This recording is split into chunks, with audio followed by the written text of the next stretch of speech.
clock at 5. Pass is intercepted at the goal line by Malcolm Butler. Unreal. Amazing. Podcast Patriotas, do fã-clube oficial dos Patriots no Brasil.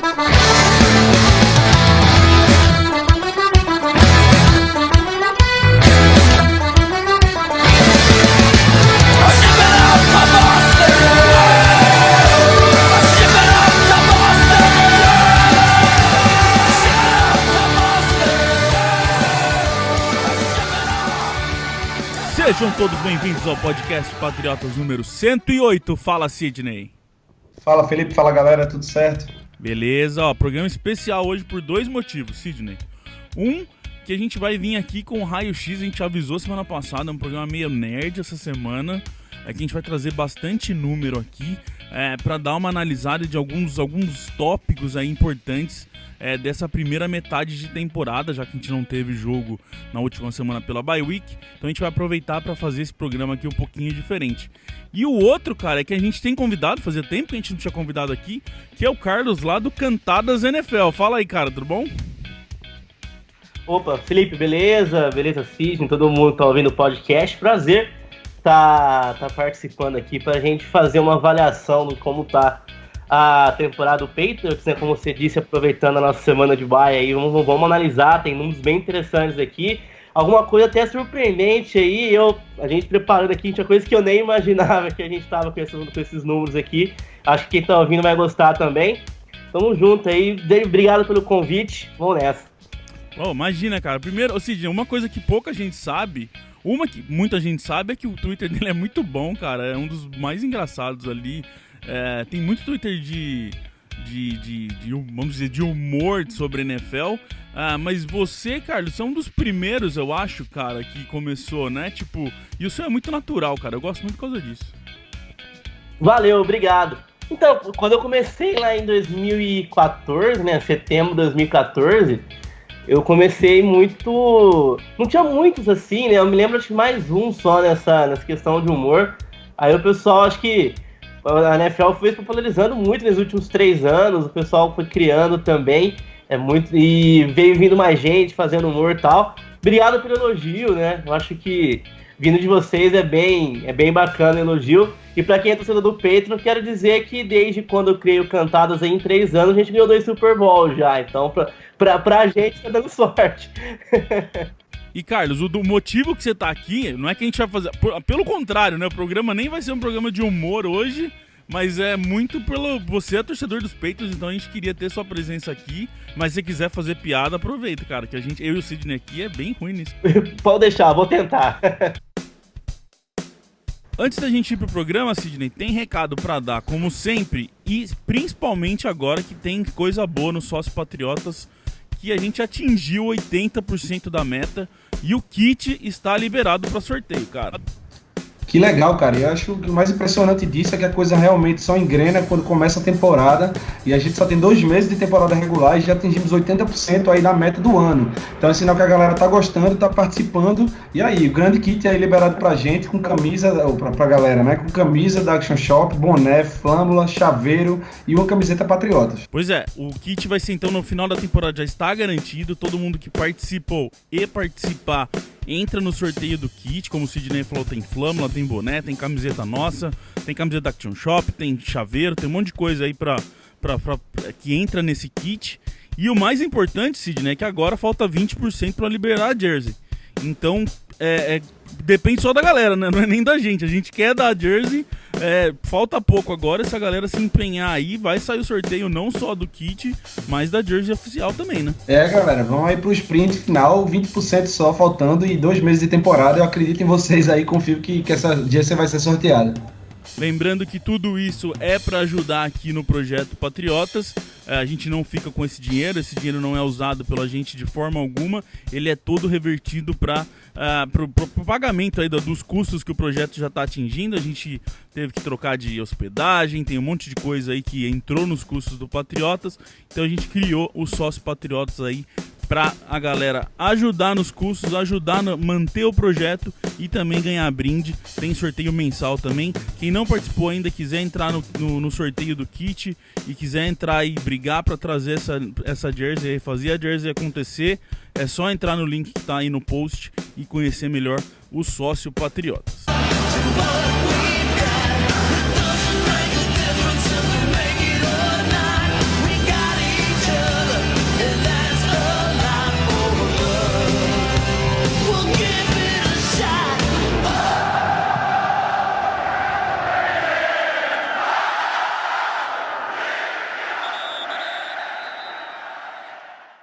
Bom, primeira coisa que a gente tem que lembrar todo mundo aqui, Sidney, é que é o seguinte: esse programa vai ser cheio de número. Eu não sei nem se isso é saudável ou não, contar isso para as pessoas, mas a gente tem uma planilha que a gente preenche, uma planilha maluca que a gente preenche dados de todos os jogos, de vários jogadores, de ataque, de defesa, de front seven, de OL, tudo que possa imaginar. A gente vai alimentando essa planilha e é em cima dela, basicamente em cima dela, que a gente vai fazer esse programa inteiro. Então, para ficar mais fácil pra galera e não ficar, principalmente para quem quem consegue acompanhar aí pelo computador, quem tá acompanhando mais tranquilo, eu vou colocar fragmentos dessa planilha no post do podcast lá no site, que daí dá pra pessoa ver também a planilha quem quiser. Mas a gente tem que lembrar que tem gente que escuta, muita gente escuta no carro, essas coisas, então a gente tem que ser o mais didático possível na hora de falar desses números para não confundir a cabeça das pessoas. Outra coisa, Sidney, importante é lembrar a galera aqui: nós não vamos falar de OL, de Brady, de Gostkowski, de punts, essas coisas, porque a gente tá fazendo aí, até mesmo com o nome de Raio X, a gente vem fazendo texto sobre isso nas últimas semanas, aí, nos últimos dias. Então eu tô colocando o link também para alguns assuntos que a gente não falar aqui. Quem quiser pode clicar lá e ter um texto bem legal também, cheio de informação. É bem parecido com o que a gente vai fazer aqui em forma escrita. Nossa ideia, seu Sidney, junto aqui nós três pensamos, é o seguinte: a gente acompanha muita gente, muito torcedor reclamando de vários assuntos que desse time de 2017, e a gente tentou aqui pegar essas principais reclamações da galera para tentar responder. Não é nem falar se tá certo ou errado, mas a gente dá uma informação, a gente passar em cima, dar uma olhada numa lupa aí em cima dessas questões, pra gente ver o que realmente acontece com essas questões. A primeira de todas que começaremos aqui é que muita gente fala que o Blount, LeGarrette Blount, running back, faz falta no ataque, que com o Blount, principalmente o ano passado, os Patriots corriam melhor, os Patriots eram um time mais poderoso na corrida. Então esse é o nosso primeiro tema aqui que a gente tem que tentar solucionar aqui para ver se o Blount realmente faz tanta falta nesse ataque ou não. A primeira coisa que eu tenho que pensar, que eu vou puxar aqui já, que já é um número forte, gente, é que 2015 o ataque terrestre produziu 1.251 jardas na temporada regular. 2016, 1.368.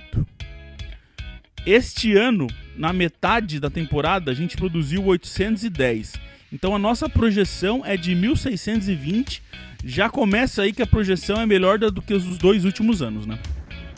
Exatamente. Se eles mantiverem a média da primeira metade da temporada, a gente vai terminar essa temporada 2017 com quase 300 jardas a mais que a temporada passada. Então, olhando friamente só o número de jardas alcançadas, já dá para ver que o jogo terrestre desse ano é melhor do que o de 2016 e 2015.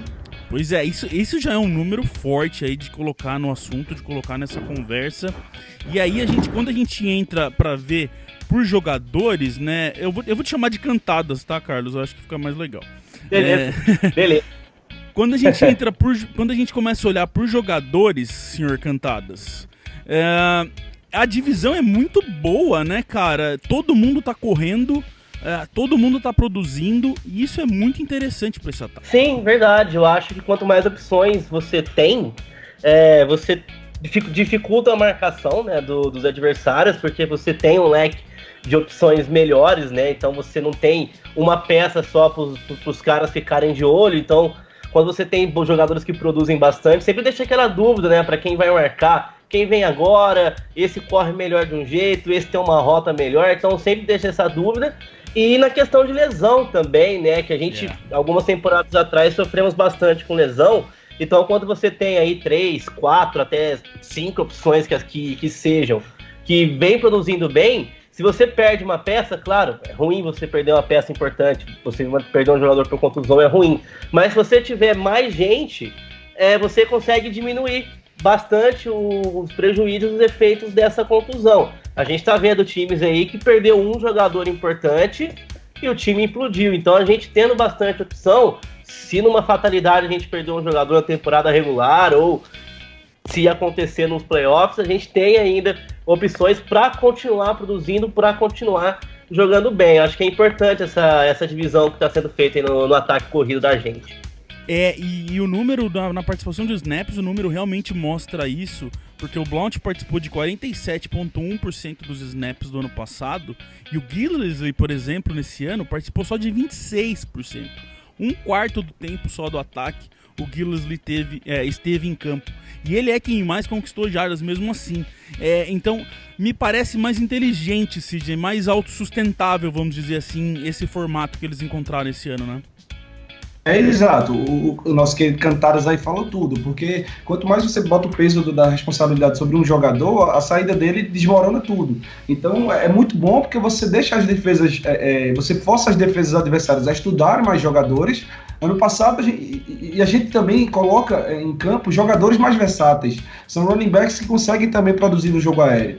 Então, até o ano passado, quando a defesa olhava e tinha o Blount lá atrás, era corrida, não tinha uma dúvida, não gerava uma dúvida. Esse ano eles olham, se você botar lá o White, o Lewis, o Burkhead, por exemplo, são 3, eles não sabem se vai ser corrida ou passe. Então isso aí já dificulta demais para o planejamento do coordenador defensivo adversário.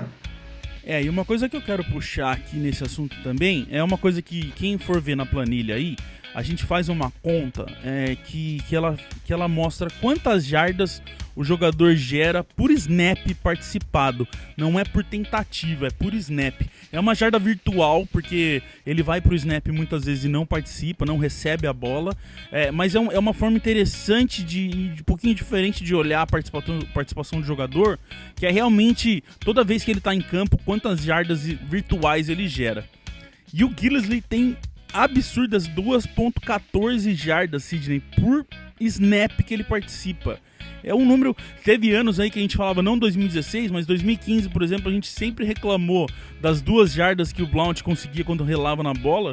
O Gillislee consegue 2 jardas pros Patriots sem nem relar nela, só de estar em campo. E se você considera ainda que o Gillislee não participa muito do jogo aéreo, isso fica mais forte ainda, né? Você quando ele tá em campo, ou na proteção do passe, que às vezes ele fica ou correndo com a bola, só dele tá lá, a gente consegue no mínimo 2 jardas. Então, já faz dele uma peça muito, muito importante para esse ataque. Sim, e é interessante notar aqui também a diferença de participação do Lewis, que conseguiu 14% das jardas só terrestres no primeiro mês, né, nos 4 primeiros jogos, e virou para 47% das jardas nos 4 últimos jogos.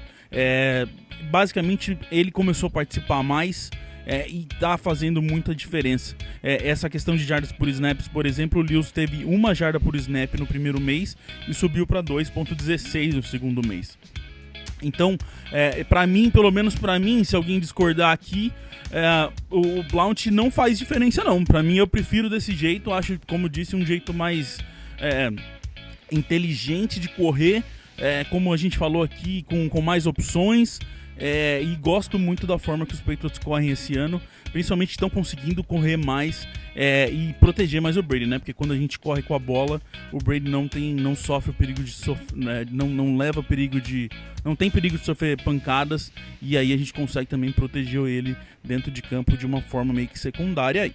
É isso, eu concordo com o que você disse, né? O Blount realmente não tá fazendo falta pelo que o time vem jogando. E essa questão que você falou também, o time correndo bem com a bola, a gente protege mais o Brady, é essencial também, porque a gente sabe que o Brady é um grande jogador, um baita quarterback, mas ele já tem os seus 40 anos, né? Então, quanto mais proteção ele tiver, é melhor, e deixar ele lançar a bola no que realmente precisa lançar, porque na hora que precisar dele, ele vai resolver isso, a gente não tem dúvida. Mas enquanto puder distribuir o jogo corrido, além de ter a opção melhor variada no ataque, a gente protege melhor o nosso QB também, que é importante. E para finalizar essa parte de corrida, eu queria só ressaltar a força do Dion Lewis no jogo terrestre em si, porque muita gente associa o Lewis a jogo aéreo, a receber passes, mas esse ano ele é responsável por 33%, ou seja, 1/3 das jardas terrestres dos Patriots. E a galera esquece que em 2015, antes dele se machucar naquela temporada fantástica dele, ele tinha uma média altíssima de jardas por corrida, acredito que 4,7 jardas por carregada. Então, ano passado, o ano seguinte, depois que você volta de rompimento de ligamento, é sempre complicado, mas esse ano o Lewis está muito parecido com o Lewis de 2015, realmente correndo muito bem com a bola. Próximo tópico aqui pra gente discutir é um que eu sempre falei aqui, esse ano eu tô metendo pau nele, então estou junto com a galera aqui pra ouvir o que a gente tem a dizer, que é se o Kyle Van Noy, o linebacker, é o grande vilão dessa defesa, Sidney. Eu sou um dos caras que mais mete o pau no Van Noy esse ano, então vamos ver aqui o que a gente consegue levantar sobre esses linebackers e o Van Noy. Primeira coisa importante que a gente olha, quando a gente olha para esse ano e o ano passado e 2015, em passes cedidos, é que definitivamente nossos linebackers não sabem defender passes, né? Exatamente. É um absurdo o percentual de passes cedidos pelos linebackers esse ano. 89% dos passes lançados para a cobertura dos nossos linebackers estão sendo completados. Isso aí é realmente absurdo.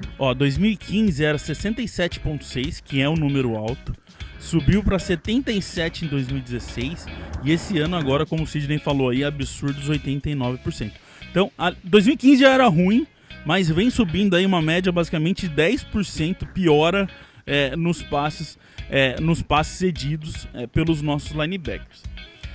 Carlos, uma coisa que é interessante e importante a gente lembrar aqui é que esse ano, principalmente com o Hightower, ele jogou basicamente 2 jogos inteiro aí. No resto ele sempre estava meio baleado e agora, como a gente sabe, fora de temporada. O Roberts é um cara que tá ali para parar o jogo corrido. O Harris não foi usado. Basicamente, esse número é em cima do Van Noy, porque basicamente é só o Van Noy que joga de verdade como linebacker nesse time, né? Exatamente, né? Eu acho que até por isso que a gente tem às vezes um pouco a impressão que ele erra mais, que às vezes ele dá uma pisada mais na bola, porque ele é o que tá trabalhando mais, né? Então, se ele fica mais em campo, a tendência é que ele tenha mais chance de errar. Não tô defendendo ele, lógico, ele realmente também vejo ele como ele não tá numa boa temporada. Mas por ele passar muito tempo no campo, participando bastante dos jogos, aumenta um pouco a chance dele errar mesmo, ele é mais acionado. E aí ele ficando mais em campo, os adversários acabam vendo o ponto fraco dele, acaba explorando mais os pontos fracos dele. Acho que cabe a ele, ao pessoal da coordenação defensiva do time, trabalhar para consertar esses pontos fracos, ver onde ele está errando mais, consertar esses erros, porque como você disse, a gente tem praticamente, entre aspas, só ele, né, para estar resolvendo nossos problemas, e tem que ir com ele, a gente não tem outro, então tem que consertar os erros dele, e vamos ver, esperamos que ele melhore aí na segunda metade da temporada. Mas eu acho que pra gente responder a questão aí se ele é o vilão, não é, né, Sidney? Porque, como a gente viu aqui, 2015, 2016 também era ruim. A verdade é que o Patricia não sabe ou escolher jogadores ou montar um esquema que os linebackers se protejam do passe. Porque os linebackers vêm mal no passe já há 2-3 anos, né, cara?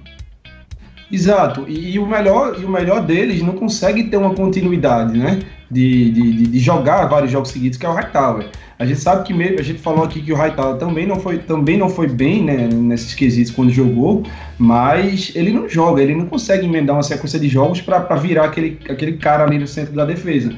E é o ponto fraco dessa defesa, realmente, no passe, se você observar, porque nós temos uma secundária boa, nós temos safeties muito bons, cornerbacks bons, mas os linebackers, a gente sempre fala, até que quando a gente estava fazendo podcast sobre montagem de elenco, a gente falava que era um ponto que devia ser de ênfase, porque não é um ponto fraco realmente. E cai tudo nas costas dos linebackers e principalmente do Van Noy, que basicamente, como vocês disseram, É o único que está jogando esse ano. Para vocês terem uma ideia, o linebacker que participou de mais snaps, fora o Van Noy, teve metade dos snaps dele, que foram o Elandon Roberts e o Hightower. Eles dois tiveram 44%, participaram de 44% dos snaps defensivos. O Van Noy participou de 96% dos snaps defensivos. Então ele praticamente não sai de campo. Se você pegar da defesa inteira, é basicamente ali o McCourty, o Butler e o Van Noy. São 3 caras que não saem de campo. Às vezes que eles ficaram de fora se for pegar aí, é dar menos de 10 snaps que eles não participaram. Uma outra coisa importante para puxar aqui é a questão do próprio Hightower, como o Sidney falou aí. 2015, por exemplo, o Hightower cedeu 66,7% de passes, é um número pior do que o Hightower desse ano, do que o Van Noy, desse ano, que cede 63,4%. E nesse ano mesmo, no jogo contra os Jets, que foi o jogo que o Hightower conseguiu jogar ele inteiro, conseguiu até então, onde a gente sabe, esteve saudável para o jogo inteiro, o Hightower cedeu mais passes do que o Van Noy, cedeu 57% e o Van Noy cedeu 28%. Então nem mesmo o Hightower em campo funciona tão bem assim contra o passe. Então, eu aqui, como um dos que sempre meteu o pau no Van Noy, principalmente nesse ano, olhando isso, pelo menos eu entendo que o Van Noy é vítima do sistema. É vítima de como os linebackers jogam mal nos Patriots já há um bom tempo, há 2, 3 temporadas. Ele entrou nesse sistema e os números dele estão acompanhando o que sempre foi. Não dá para dizer que é o jogador em si, só porque todo mundo que participa desse grupo de linebackers dos Patriots acaba jogando mal, o grupo inteiro joga mal nos últimos 3 anos. Sim, verdade. Então, concordo com você. Acho que o problema ainda é no sistema mesmo, né? E o Van Noy realmente não é o vilão, apesar de parecer, né? Mas quando a gente faz análise aqui no número, a gente entende porque que a gente acaba tendo essa sensação, né? Que ele tá errando bastante, que ele é o culpado, porque ele joga muito e o sistema nosso não colabora bastante. Como você disse, em outras temporadas também era ruim, né? Com outros jogadores e tal. A gente só vai conseguir saber se um dia os linebackers jogarem bem e um cara, o Van Noy, por exemplo, jogar mal. Aí beleza, é o cara. Se a gente muda a linha inteira, fica o Van Noy ali, aí vira a melhor linha ofensiva da história do mundo e o Van Noy continua mal, aí não tem como defender. Aí a gente realmente prova. Van Noy, meu amigão, a culpa é tua, acabou, cara. Aí ele que me espere.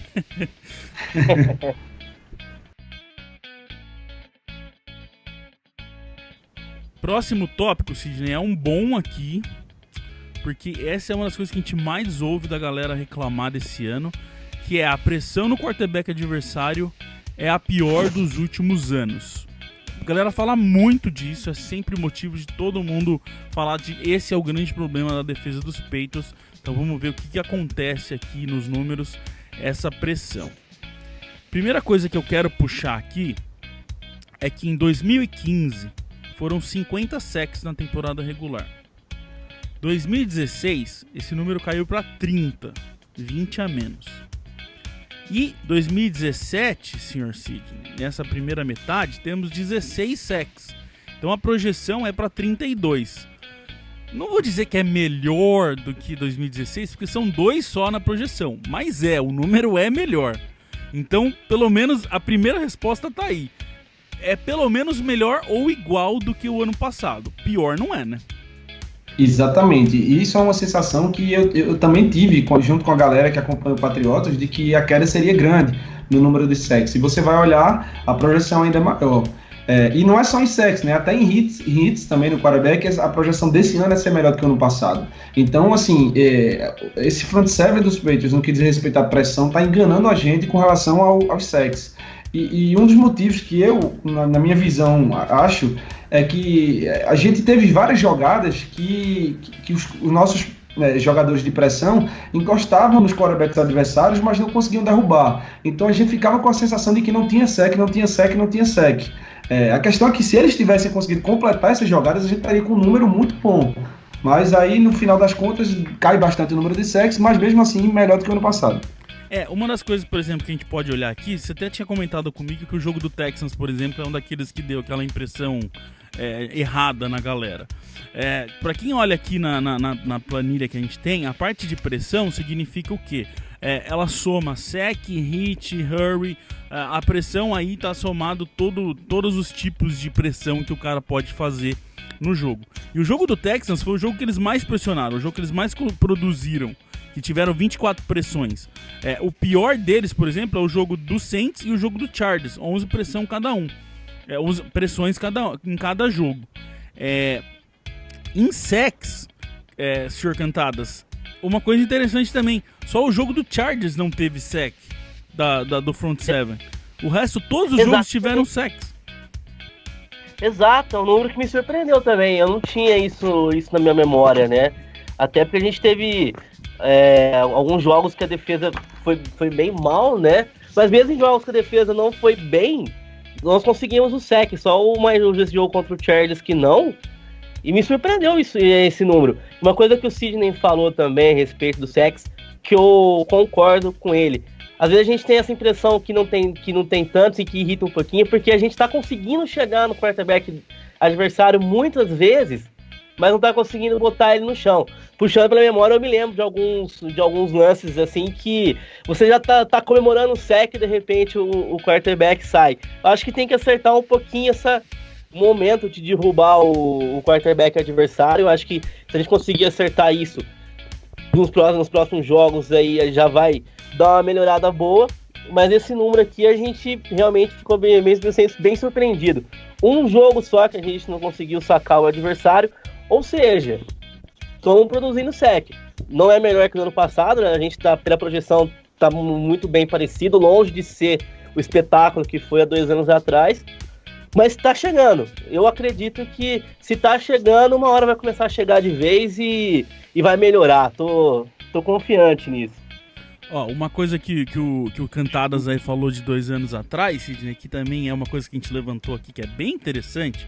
O ano passado a gente falou disso bastante, e esse número de agora que a gente olha aqui dá uma boa noção do que está acontecendo.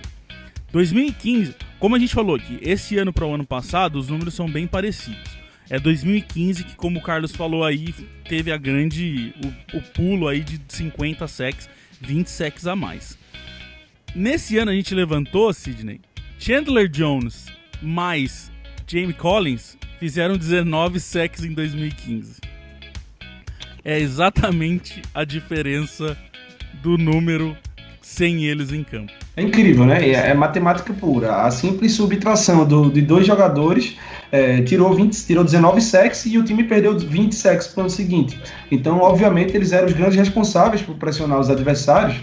E a gente, para quem acompanha a gente desde 2015, a gente falou muito aqui que a dupla Hightower e Collins, eles davam uma versatilidade, né, para o front seven. Os dois sabiam pressionar, então você poderia usar um pelo meio, o outro pela ponta e variar esses caras aí de formas criativas, como eles fizeram, e o resultado apareceu. Então não estamos nem julgando aqui a troca dos dois, na verdade, mas o fato é que, é claro, eles saíram, a gente perdeu 20 sacks por ano na ponta do lápis. Exatamente, na ponta do lápis, bem falado. Não tem o que falar aqui. E outra coisa que eu acho interessante, que me preocupa, o Carlos falou aí que ele tá animado pra continuação da temporada. Eu vou te falar que eu não tô, Carlos, pela simples questão. Se a gente olhar aqui na tabela, a gente vê que o Flowers, que é o nosso principal cara aí de pressionar, ele fez 3 sacks no primeiro mês e ele caiu para 1 sack no segundo mês. E o Wise, que é o segundo cara que mais fez sack, e aliás é o cara que mais pressionou nesse front seven, é o Detroit Wise Rookie. Esses 2 caras estão acontecendo o seguinte pra mim, que é o que me preocupa. É nítida que a queda de sacks, a queda de produção em sacks do Flowers, Sidney, acontece depois, nos 3 últimos jogos, aliás, ele não conseguiu fazer sack. Por quê? Foi quando ele começou a ser mais usado como um Ninkovich, começou a voltar várias vezes nessa defesa e ajudar na cobertura. Quando você pega o seu cara que mais faz sacks e tira ele de ir pra frente, põe ele pra andar pra trás, você começa a perder sacks, cara.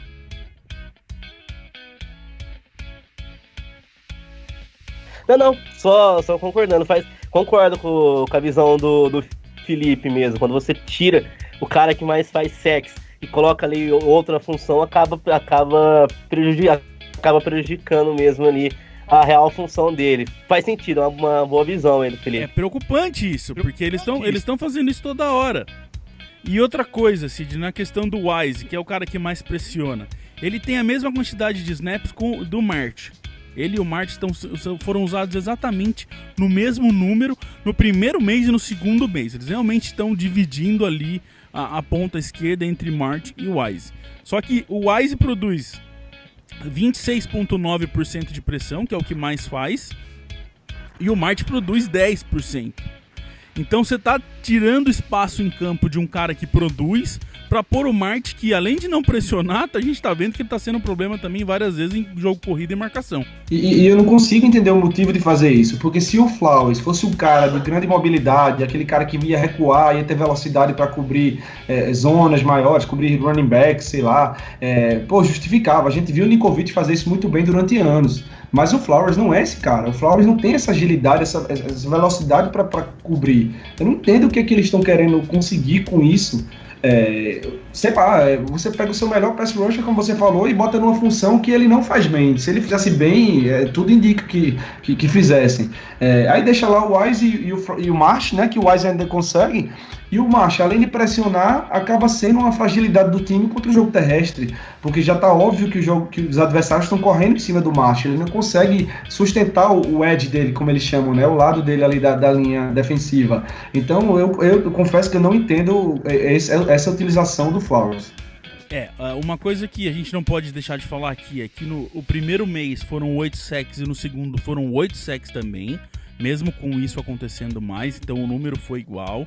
A gente lembra aqui, como a gente começou a falar nesse papo, que a produção de sacks vem melhor do que 2016, do que o ano passado, mas para mim sim fica aí o meu ponto de preocupação, que é os dois melhores jogadores desse front seven, os caras que mais pressionam, tá sendo menos usado, tá dividindo snaps com o Marte, e o outro tá sendo usado numa função que só tira ele de ir para cima do quarterback.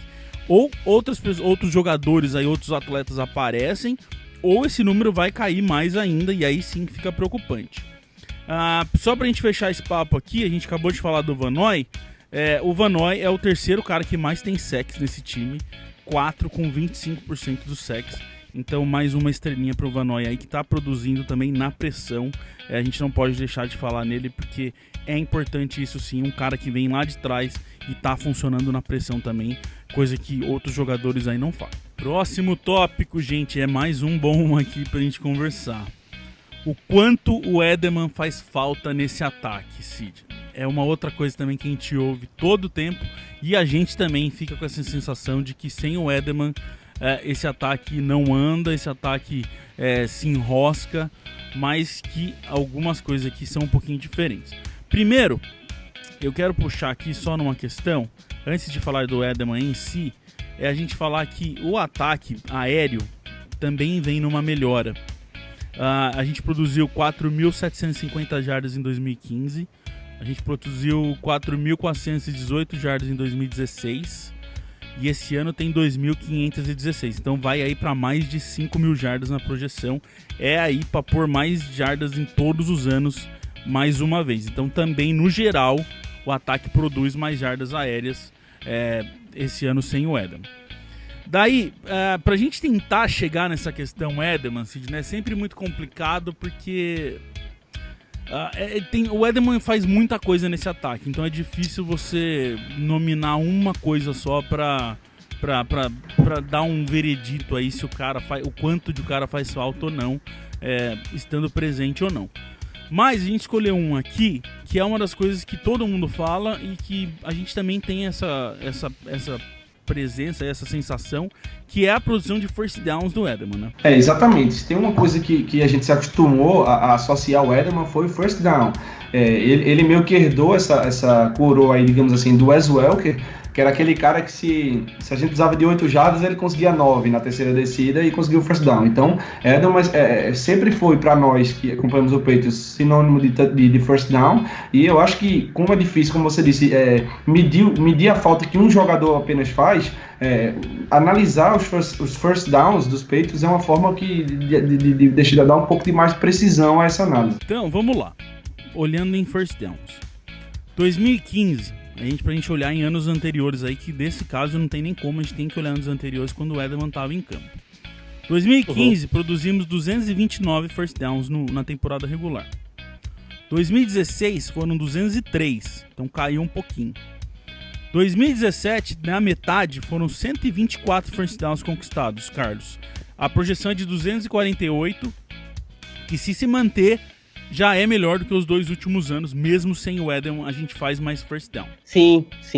Bom, acho que sobre o Edelman, acho que a gente pode comentar mais ou menos o que a gente comentou quando a gente falou dos nossos corredores, né?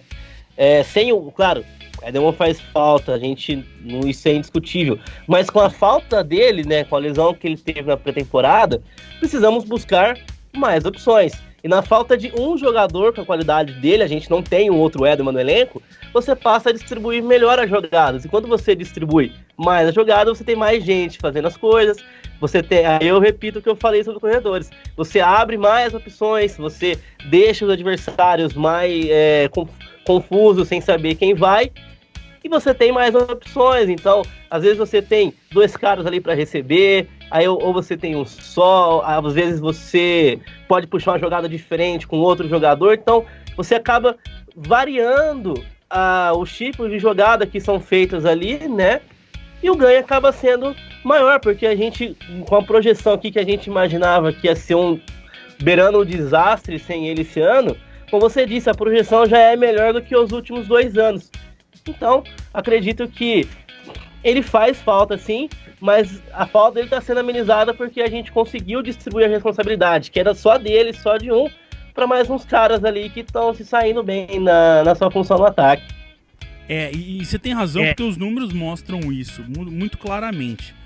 Eu fui atrás aí nesses first downs, nessa produção de first downs dos últimos anos, eu fui atrás de ver quem que realmente ia lá e conquistava esses first downs. E realmente o Edelman é importante, porque 2015 foram 2 jogadores que estiveram acima de 15% de participação nos first downs. O Gronk em primeiro e o Edelman em segundo. 2016, também foram 2 acima de 15% de participação só, com o Edelman em primeiro e o Bennett em segundo. Então tá muito claro aí que nos 2 últimos anos o Brady lançava pro Edelman e pro tight end dele, nos first downs. Isso é óbvio porque é Gronk e Edelman em um e Edelman e Bennett no outro. Só que 2017, sem o Edelman, a gente tem 5 jogadores que produzem 15% ou mais de first downs esse ano. Tá aí a resposta do que o Carlos falou. Foi sim, sem o Edelman, o Brady tá indo buscar outros jogadores. Ele tá espalhando mais a bola, ele tá procurando mais recebedores. E isso é muito bom, né? Exato. Até assim, quando você tem caras tão bons quanto o Edelman e Gronk, é natural que o quarterback ele confie mais nesses caras e ele tente, ele olhe mais para esses caras. Quando você por circunstâncias alheias, como lesões, você é forçado a olhar para outros caras, você acaba abrindo um pouco seu leque. Então, não dá para culpar o Brady, ele não tinha mais jogadores participando porque ele só olhava para o Edelman ou para o Gronk.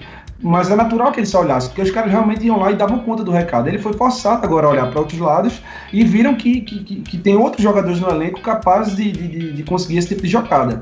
Então, assim como os running backs, isso mostra muito a força desse elenco para esse ano e dificulta mais uma vez, como eu disse nas corridas, para a defesa. Porque, digamos, com o Edelman lá, o Brady olha para ele, passa 2 segundos, não consegue porque ele está coberto, talvez ele não consiga progredir essa leitura.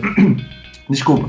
Então, o pass rush vai chegar. Esse ano ele vai ter mais, não vai fixar tanto o olhar dele num cara só, vai distribuir mais e pelo visto tá dando certo. Pra fechar o caixão nessa história de como realmente sem o Edelman o Brady espalha mais a bola, que a gente até falou isso, acho que logo quando o Edelman se machucou a gente soltou um texto de que isso ia acontecer. É legal de a gente ver que mais uma vez a gente teve uma projeção certa das coisas. Mas na produção de jardas, 2015, só um jogador passou de 1.000 jardas no ataque dos Patriots, que foi o Gronkowski, que recebeu 1.000. O segundo jogador de 2015 ficou mais de 300 jardas atrás dele. 2016, só um jogador recebeu mais de 1.000 jardas na temporada, que foi o Edelman. O segundo jogador desse ano, 2016, ficou mais de 300 jardas atrás dele. Então fica bem parecido os 2 números aí. 2017, na projeção, já tem 2 que vão receber mais de 1.000 jardas, que é o Gronk e o Cooks. O Hogan tá muito próximo de chegar nesse número. E o White deve ficar menos de 300 jardas desses caras. Então nessa projeção aí, 3 para 4 jogadores produzirem mais jardas do que nos 2 últimos anos.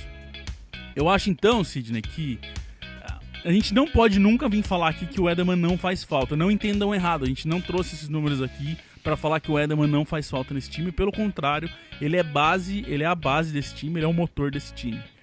Mas, Sidney, pelo menos se é para olhar o copo meio cheio, esse ataque aéreo aprendeu a jogar de um jeito melhor sem o Edelman esse ano, o que me dá a entender que com o Edelman voltando, só melhora, né?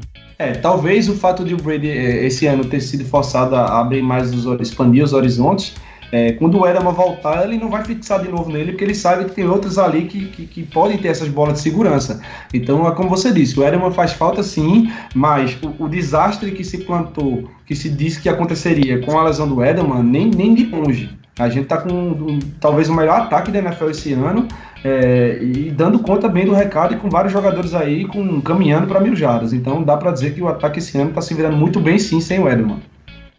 É verdade, porque dos 8 jogos que a gente fez na temporada, o ataque foi bem praticamente todos, né? Não me lembro agora de memória um jogo que a gente possa criticar o ataque, né?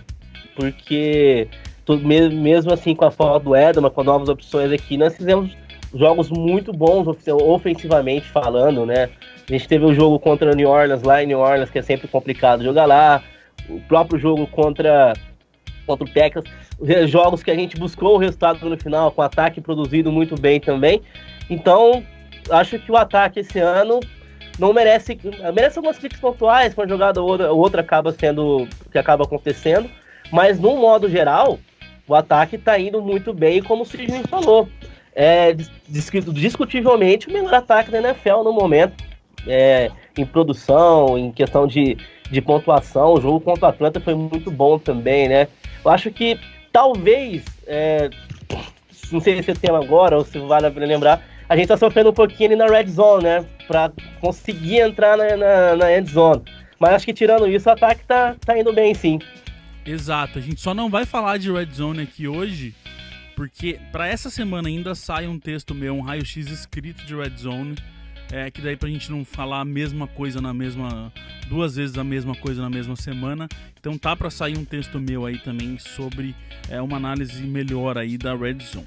Último tópico, senhores patriotas, é um bom também que a gente ouve muito esse ano. Aliás, eu já vou começar falando de um jeito aqui. Se tem um torcedor dos Patriots que não xingou o Gilmore esse ano, não é torcedor dos Patriots. Tá todo mundo liberado pra mandar um palavrão pro Gilmore, porque, rapaz, como a gente se frustrou em ver o Gilmore em campo. A pergunta então é, Sidney, Stephon Gilmore é tão ruim quanto parece? Esta é a pergunta que a gente tem que tentar levantar aqui. E aí, é uma das coisas que mais me surpreendeu na hora da gente, quando a gente fez as pesquisas aqui, quando a gente analisou os números, que pra mim, Sr. Sidney, é muito do caso do Van Noy. O Gilmore virou um problema do sistema do Matt Patricia, e a gente vai explicar aqui por quê. Quando a gente pega os 4 primeiros jogos, que foi onde o Gilmore realmente atuou como corner 1, o Gilmore cedeu 179 jardas. E importante falar que tem uma coisa aqui que vocês precisam entender para deixar claro para todo mundo, que essas jardas aqui foram divididas muito de acordo com a jogada. Então, se vocês olharem no jogo 1 dos Chiefs, o Gilmore não cedeu quase nada de jardas, porque a gente entendeu, né, Sidney, que naquela jogada, por exemplo, daquela bola no fundo, daquela big play que a gente tomou, a culpa não era dele, porque a formação fazia com que ele não cobrisse o fundo. a culpa, então, as jardas foram pro McCourty, né? Exato, e só para deixar claro que não só nós entendemos assim. A gente viu alguns analistas lá dos Estados Unidos também que naquela jogada colocaram que na conta do McCourty, porque era uma jogada que o Gilmore deveria cobrir as primeiras jardas e o McCourty pegar as costas dele. Então, assim, isso vai dentro do que a gente entendeu que realmente era culpa do Gilmore, essas jardas que a gente colocou na planilha. Por isso quando vocês olharem aí, vai ter 4 jardas só pro Gilmore. Pode ter gente que concorde, pode ter gente que não concorde, mas como o Sidney falou, basicamente todo mundo lá nos Estados Unidos, e a gente entende isso também, que jogadas onde a formação do Gilmore é ele não cobrir o cara no fundo, ele não pode ser o dono dessas jardas tomadas. Então, sabendo isso, colocando isso como informação, vamos lá. O Gilmore cedeu 179 jardas no primeiro mês. 17,5% das jardas no primeiro mês foi na conta do Gilmore. Aí, Sidney, tem um caso interessante, que é os próximos 4 jogos, os 4 últimos, sem o Gilmore, foi quando o Butler virou o corner 1. Só que, quando o Butler vira o corner 1, o Butler passa a ser o cara que mais cede jardas na defesa. Então, será que o problema é o Gilmore ou será que é o problema da defesa que põe muita pressão nesse corner 1 e faz com que ele ceda muitas jardas?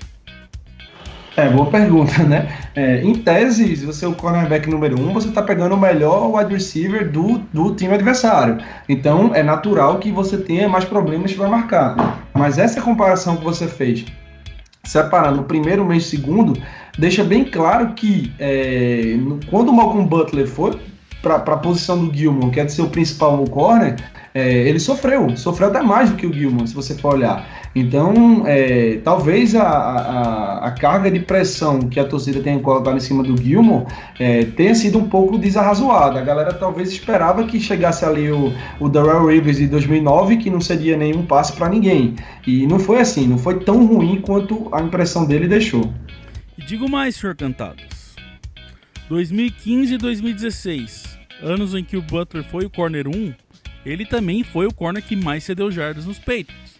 Mais um aí tópicozinho para mostrar que o corner 1 sempre cede mais jardas nesse sistema do Matt Patricia. Eu acho que, então, pelos números, a gente passa pela mesma coisa que a gente tava falando, que a gente falou do Von Loy lá no começo. O jogador acaba sendo vítima do sistema e a culpa acaba recaindo nele. Por quê?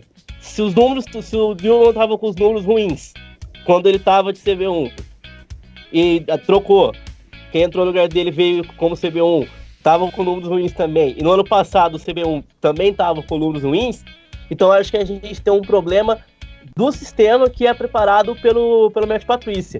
Então eu acho que o maior culpado de tudo isso, se é que a gente pode falar culpado, vilão da história, é o Matt Patricia, que quando coloca o cara ali para jogar de CB1, ele não consegue fazer o cara jogar. Então às vezes a gente olha só pro jogador assim, ali no jogo, no calor do jogo, e fala, ele é culpa do jogador e tal. Mas é importante a gente fazer essas análises aqui com os números que você trouxe, até para quem está ouvindo pra gente, pro torcedor, mais friamente, assim, sendo um pouco mais racional, a gente percebe que a gente tem um problema sistêmico. Então, deve-se melhorar o sistema, porque se você troca o jogador e melhora, então tudo bem, a culpa era do jogador mesmo. Então, mas isso não acontece. Então a gente tem 3 exemplos aí que a posição de CB1 do nosso time sofre muito, como o Sidney falou, por diversos fatores. Normalmente ele vai pegar o principal recebedor do outro time, né? Isso acaba dificultando um pouco mais o trabalho que tem que ser feito. Mas quem tem que nem ver isso é a comissão técnica da defesa, né? Então acho que a gente tem que ver isso aí, o Matt Patricia, o pessoal dele, tem que ver o porquê que o CB1 não consegue render para melhorar. Porque a gente tem esse problema aqui que tem que ser analisado mais friamente, né, pelo pessoal do time para poder melhorar. Eu acho que isso aqui abstém um pouco a culpa do jogador, então. Eu acho que ele não é tão ruim quanto parece quando a gente vê os números aqui respondendo a pergunta que foi feita. Eu te dou mais um caso, então, para a sua resposta. Quando a gente olha os 4 primeiros jogos, com o Butler de corner 2, ele cedeu 136 jardas como corner 2. Nos 4 últimos, onde o Bademosi entrou e virou queridinho de todo mundo, o Bademosi cedeu 136 jardas. Exatamente o mesmo número do Butler como corner 2 nos 4 primeiros jogos. Pois é. Por mais que você veja que os ataques que a gente enfrentou são diferentes, a gente teve ataques aéreos potentes tanto na fase do Gilmore-Butler quanto na fase do Butler-Bademosi. Mas o número, não tem como você não associar, não é uma coincidência. A coincidência talvez seja ter batido até nos exatos, né, 136, mas é muito próximo da média do time. Então, praticamente, isso para mim comprova que o Gilmore não tá tão ruim quanto parece. Quem entra no lugar dele sofre um pouquinho também. Assim, a gente tem que deixar claro aqui pra não tomar xingo, que eu sei que já deve ter gente escrevendo comentário pra xingar a gente. Que a gente não é idiota de falar que o Gilmore tá jogando bem, porque o Gilmore entrou e não conseguiu entender muito bem o esquema, várias vezes teve os problemas, a gente mostrou isso de dentro do campo já, várias vezes ele não conseguiu saber quem que ele marcava e se enrolou com o pessoal da defesa e tomou bola por causa disso. Longe de falar que o Gilmore é o melhor jogador, é incrível, é tudo que a gente esperava. Como eu disse, quem não xingou o Gilmore esse ano não é torcedor dos Patriots e tem motivo pra xingar ele. Eu só acho, a minha grande preocupação, e até é bom a gente ter trazido isso, é que tem gente, Sidney, a gente vê nos comentários, que, juro, teve gente que escreveu que gostaria que a lesão do Gilmore fosse pior pra ele não voltar em campo. Isso aí me desculpe, mas isso aí é uma loucura, né? Ele não tá tão ruim quanto parece. Ele tem 2 jogos aqui que eu separei como exemplo, contra o poderoso ataque dos Saints, que o Saints, quem tá acompanhando, sabe que eles estão metendo 30, 40 pontos em todo mundo. O Gilmore cedeu... não, desculpa. Refaz aí, porque... Não, tá certo. Vou refazer minha parte. Isso aí, cara, me perdoe, mas é uma loucura você dizer isso, né? Porque o Gilmore não tá tão mal assim. Tem 2 jogos aqui que eu separei, por exemplo, contra o poderoso ataque dos Saints, né? Quem tá acompanhando sabe, os Saints estão marcando 30, 40 pontos aí em todo mundo. O Gilmore cedeu 40 jardas de responsabilidade dele. Contra o time dos Buccaneers, que tem o Mike Evans, né? Por mais que o Buccaneers não tenha alcançado as expectativas desse ano, o Mike Evans é um dos melhores wide receivers da NFL e ele foi completamente anulado pelo Stephon Gilmore. Recebeu apenas 34 jardas. Então, ele tem que jogar nesse time, tem que fazer a dupla de corners com o Butler, e a gente tá chegando naquela fase da temporada que a gente sempre fala, que depois da bye week, os Patriots sobem muito de produção, e eu ainda acho que ele vai passar por cima aí de ser mal visto pela torcida. Ter o Bademosi jogando bem é uma cereja no bolo pra essa defesa. Não que a gente, ao contrário, a gente quer que o Gilmore jogue bem e o Bademosi mal. Não, a gente quer que todo mundo jogue bem. Porque é um cara a mais que a gente nem imaginou que teria opções, teria condições de entrar ali e fazer o que tá fazendo. E ele não jogou mal. Ele jogou, como a gente viu aqui, nível Butler de corner 2. Então ele jogou muito bem, sim. E pra mim só é uma cereja no bolo ter ele ali. Mas cuidado, eu sei que normalmente quem fala isso não vai nem ouvir esse programa, não vai estar nem ouvindo o que a gente tá falando, porque não é torcedor que gosta de entrar num nível tão profundo assim de entendimento do time, igual quem tá ouvindo esse programa, que está até aqui ouvindo esse tanto de números aqui. Mas tomem cuidado, porque antes de olhar número, antes de olhar as coisas, sair falando que o cara não tem que voltar, pelo amor de Deus, é muito preocupante isso, e só faz a gente ter aquele perfil do torcedor dos Patriots chato que a gente sempre fala aqui, que reclama de tudo. Então, pra mim, Carlos, se você quiser deixar o que você acha dessa história do Gilmore, pra mim é um Gilmore que não jogou o que a gente esperava, mas que não é tão ruim quanto parece. Concordo com você. A gente não tá falando aqui que ele tá indo bem, não é isso. Ele cometeu os erros dele, tudo sim, só que ele não é um desastre total, porque, como eu disse, ele é uma vítima do sistema que o time tá jogando. Então, eu acho que ele não é tão ruim quanto ele parece, ele não é um culpado para a defesa ter ido mal em alguns jogos. Então, eu acho que o Gilmore, apesar de estar indo mal, de cometido alguns erros, ele não é o único culpado, ele é uma vítima do sistema e tá longe de ser o pior jogador da história do Patriots. E tem um ponto que a gente não vai aprofundar aqui, que vai ser matéria provavelmente de outro programa, ou então até de posts, é que os safeties dos Patriots estão jogando pior do que nos últimos anos esse ano. É isso que está me preocupando muito mais do que a qualidade do Gilmore e do Butler, é o jogo dos nossos safeties. Aí, mas podem ficar tranquilos que nós Patriotas vamos aprofundar isso aí mais para frente. Exatamente. Até, a gente vai falar disso, mas pode até ver na planilha aí que tá no post. McCoy e Chung, os dois jogam mal, pior do que jogavam antes.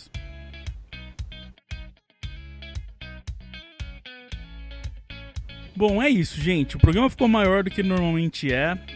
Não tinha como trazer muita coisa aqui. Como a gente falou, tem bastante coisa que já tem em texto.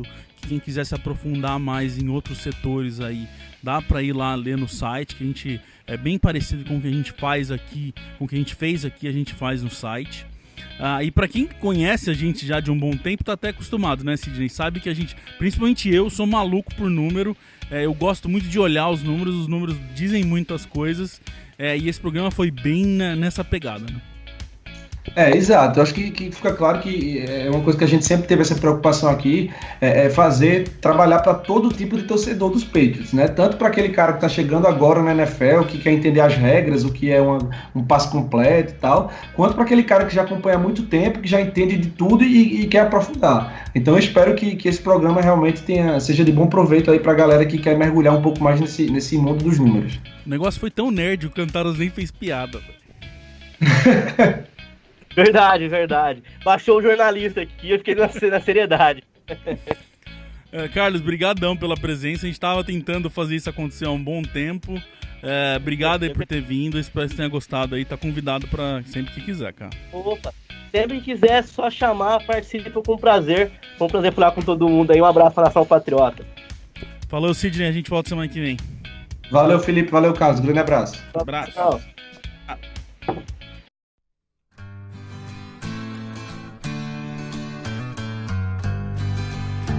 We love our New England Patriots and the way that they play as a team. And we'll always be true to the red, white, and blue, our New England American dream. When they take to the field, they don't often yield. They'll bend, but they seldom will break. If the first half should sour, well, there's still half an hour. They'll ignore every bruise, every ache, and they'll pull it all out at the end of the bout.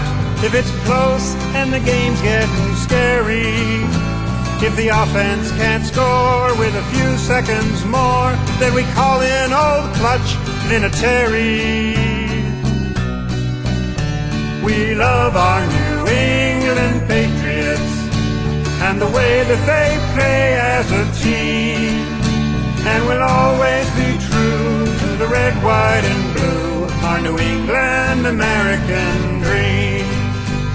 I can't say enough about the wonderful stuff that they do with a field and a ball. And when game time arrives, the team comes alive and once again inspires us all. Be it run or a pass, they do it with class. Be it sunny or snowy or rain, they'll play in the mud and it gets in your blood how much fun it is watching their game. We love our